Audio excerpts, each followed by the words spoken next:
কিছুদিন আগে চায়না গিয়েছিলাম। চায়না একটা গার্মেন্টস ফ্যাক্টরি ভিজিট করার জন্য গিয়েছি। সেখানে গার্মেন্টস ফ্যাক্টরির ভিজিটের তাদের মুখে একটা গ্লাসের দোকান। তা আমি বললাম, এত বড় একটা গার্মেন্টস ফ্যাক্টরি, গ্লাসের দোকান কেন? এখানে তো আর গ্লাস তৈরি করে না। ওনারা বলল, আমাদের শ্রমিকরা সারাদিন কাজ করার পরে দুপুরে তাকে গ্লাসের দোকানে ঢুকানো হয়, তারপরে সে কিছু গ্লাস ভাঙে। গ্লাস ভাঙলে তার মেজাজটা ঠান্ডা হয়, কারণ মানুষের যখন মেজাজ খারাপ হয় তখন গ্লাস ভাঙে।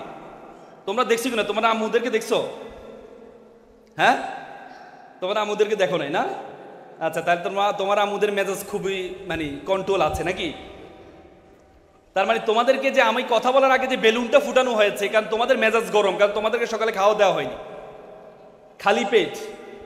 সুকান্ত ভট্টাচার্য বলেছেন যে ক্ষুধার রাজ্যে পৃথিবী গদ্যময়, পূর্ণিমার চাঁদ যেন জলসানো রুটি। ক্ষুধা লাগলে পূর্ণিমার চাঁদকেও রুটি মনে হয়। তো সেখানে আমাকে বলা হলো বক্তৃতা দেওয়ার জন্য। বক্তৃতা মানে বক যোগ তিতা, মানে তিতা বকবকানি। This is really rigid, really difficult to listen bitter speech in empty stomach. খালি পেটে তিতা বকবকানো শোনা যায় না। শোনা যায়? যায়। কিন্তু আমি বিশ্বাস করি তোমরা বগুড়ার সন্তান। বগুড়ার ছেলেমেয়েরা স্রোতের বিপরীতে চলে, ঠিক না? এবং তারা সারা রাত ধরে বিশ্রাম নেয়, দিনে কাজ করে।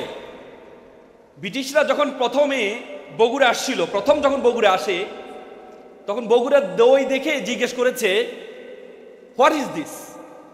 তখন যিনি দই ব্যবসায়ী তিনি বলেন, দিস ইজ দই। সে তো বুঝতে পারছে না, সে বলতেছে যে what is the meaning of দই, মানে দই মানেটা কি? তো বললো হচ্ছে, সে কিভাবে বুঝাবে? সে বললো যে milk sleep night, milk sleep night, morning become tight. মানে রাতে এটা ঘুমায়, দুধটা রাতে ঘুমায়, সকালে এটা টাইট হয়ে যায়, এটার নাম হচ্ছে দই। তো ব্রিটিশ বলছে, oh yeah yeah this is a yogurt. সে ভাবছে যে মানে মানে মানে যে রাতে যে ঘুমাইছে এটা কি তোমার গার্ডের অধীনে ঘুমাইছে? সে ভাবছে যে no no no, this is my wife guard, মানে আমার ওয়াইফের অধীনে ছিল এটা। মানে রাতে যে ঘুমাইছে, এখন কোনো ময়লা পড়েছে কিনা, তো সে বলছে ইয়োগার্ট, ইয়োগার্ট মানে দই। এখন আপনার বগুড়া সে বুঝেছে যে মানে কার গার্ডে ছিল, বলছে না মাই ওয়াইফ গার্ড, আমার ওয়াইফের গার্ডে ছিল। তার মানে বগুড়ার ছেলেমেয়েরা রাতে বিশ্রাম নেয়, দিনে কি করে? কাজ করে, ঠিক না? হ্যাঁ, বগুড়া আমি একমাত্র, মনে হয় এখানে যারা অতিথি আছে আমি একমাত্র, I don't belong to Bogura. আমি ছাড়া এখানে সবাই বগুড়ার। এজন্য বলা যায় যে তুমি মানুষকে দেখার জন্য তোমাকে উপরে যেতে হবে। উপরে গেলে তুমি মানুষকে জাজ করা তোমার জন্য সহজ হবে। মানে তোমাকে বক্সের বাইরে গিয়ে বক্স সম্বন্ধে তোমার ধারণা নিতে হবে। যেহেতু আমি বগুড়ার বাহিরে, এজন্য আমি বিশ্বাস করি এখানে যারা আছে, বগুড়া এমন কিছু বিখ্যাত মানুষ তৈরি করেছে। If you look to the history of Bogura, বগুড়ার হিস্ট্রির দিকে যদি তোমরা তাকাও, বগুড়া এমন কিছু প্রসিদ্ধ মানুষ তৈরি করেছে। এই প্রসিদ্ধ মানুষ তৈরি করার কারণে আমাদের অঞ্চলের মেয়েকে তোমাদের এলাকায় বিয়ে শাদী করাইছি আমরা। নাম বলতে পারবা? বেগম খালেদা জিয়া।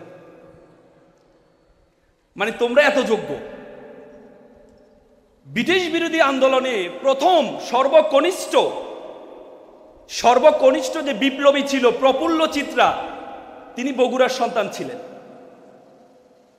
52 ভাষা আন্দোলনে আমরা দেখেছি বগুড়ার যে আজিজুল হক কলেজ, সে কলেজের অধ্যক্ষ ছিলেন ডক্টর মোহাম্মদ শহীদুল্লাহ। তখন তার নেতৃত্বে প্রথম ভাষা আন্দোলনের সংগ্রাম শুরু হয়েছে বগুড়া শহরে। যদি আমরা স্বাধীনতার যুদ্ধের দিকে তাকাই, তাহলে স্বাধীনতার যুদ্ধে এই সেক্টর কমান্ডার খাদেমুল মিশাল বিমান বাহিনীর প্রধান ছিলেন তখন, তিনি আপনাদের বগুড়ার সন্তান। 24-এর যে আন্দোলন, সে আন্দোলনে বগুড়া প্রায় 17 জন তরুণ এই নতুন স্বাধীনতার জন্য জীবন দিয়েছে। বগুড়ার যে প্রসিদ্ধ লোকজন তৈরি করেছে, আপনারা অবাক হয়ে যাবেন। বাংলাদেশ দলের সাবেক ক্যাপ্টেন মুশফিকুর রহিমের বাড়ি বগুড়া। 24-এর গণঅভ্যুত্থানে সোশ্যাল মিডিয়া দেশের বাইরে থেকে সবচেয়ে বেশি সহযোগিতা যিনি করেছেন, পিনাকি দাদা, তার বাড়িও কিন্তু বগুড়া। এবং আজকের প্রোগ্রামে যিনি প্রধান অতিথি, আন্তর্জাতিক যুব সংগঠনের মহাসচিব মোস্তফা ফয়সাল পারভেজ ভাই, ওনার বাড়িও আপনাদের বগুড়া।